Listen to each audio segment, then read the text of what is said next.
So hi guys, for this video samahan niyo kayo, maliligo kami sa dagat. Yes guys, dagat province of Capiz. Kung tama pagkakatanda ko guys, 2 beses na namin ito paligo guys. Yung nakaraan guys, sayaan lang magkakapatid ng mama nila jowa. Tapos ngayon nata guys, pagkaalam ko birthday na later chinita nila, anak ni Auntie Manny or ni Girl. Tawag ko Girl kasi tawag dun guys, char.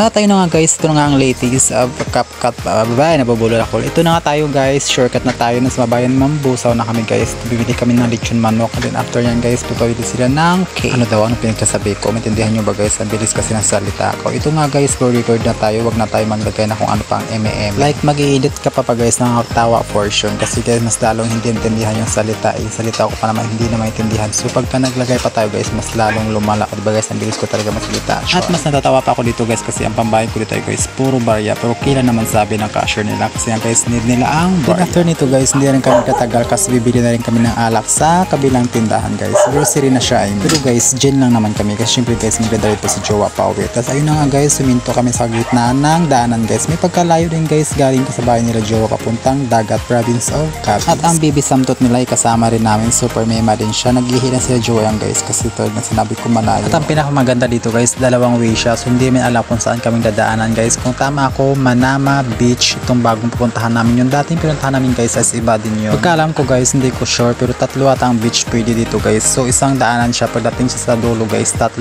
way siya, so malilito kapag kabaguhan. At ito nga guys, nagulat kami yung di may nasahan, ba't nakatayo pa sila guys, masyado silang mema, masyado daw guys malayo ang dagat sa cottage. So sabi nila, nag-decide sila hindi na kami nagtagal guys, umalis na rin kami din, nalipat kami guys. Pero ang pinakamaganda guys, magkatabi lang din pala, o diba bongga, kaloka talaga guys. Tatanaw namin kung saan kami pumunta sa una kanina guys. Yung beach lang dito guys, hindi siya ganun kaayos, o hindi pa siya siguro, konting push pa sana para gumanda yung beach nila guys. Pero maganda ang view ng dagat. Hindi na siya tulad like Manila na masyado siyang maayos at maganda yung pagkagawa ng mga MM. Siyempre guys, sasahan na natin pagka-probinsya ka, ganun lang talaga ang view guys. Pero hindi ko sinasabi na pagka-probinsya ka, mema lang. Ox naman ang views guys, yun lang masabi ko. Kala ulitan mo, yos view.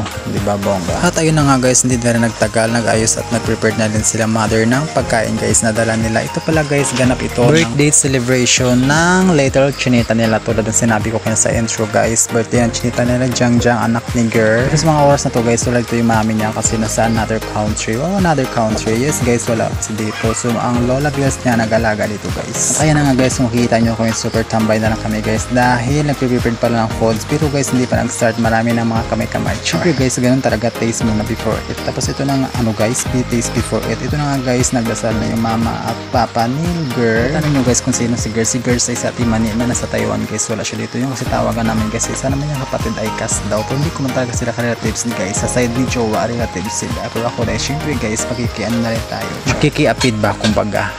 So yun na nga guys, makita nyo talaga guys ang dagat. So ganda talaga ng view guys, kahit nasa gitnaan ka na si jowa supermodel at picture, guwapo yarn, char. Syempre marik tayo doon, sa gitnaan ka na ng dagat guys, hindi siya ganun kalalim guys. Ewan ko ba, parang pantay nga tayo yung buhangin. Tapos ayun guys, super imot-imot na ako habang sila sa dagat. Ayoko na kasi lumabas dyan guys, dyan na kasi lagi ng puno guys kasi mainit siya masyado. So yun lang guys, please guys, subscribe to my YouTube channel. See you to my next vlog.